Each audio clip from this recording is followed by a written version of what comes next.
बोल ना काय आलं. हट. टन, टन, टन, टन, टन, टन.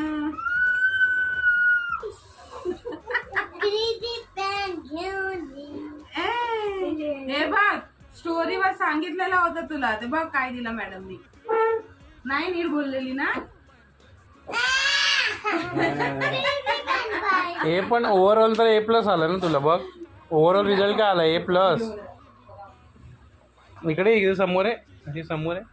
हां खाली कर ना खाली खाली ठेव. हां अजून खाली कर. अजून खाली कर ना. हां आता बोल. मला A+ मिळाला. A+ मिळाला. आता काय मिळणार आहे. खाली तर कर रिझल्ट. 3D pen. काय मिळणार आहे पण. अरे पण मागवायला आलंच ना 3D पेन अजून यार. आता काय करायचं. अजून 5 दिवस दाखवत आहे ते ना. ते बुक्स आहेत नवीन बुक्स आहेत. ती सिनियरची बुक आहेत. सिनियरची बुक.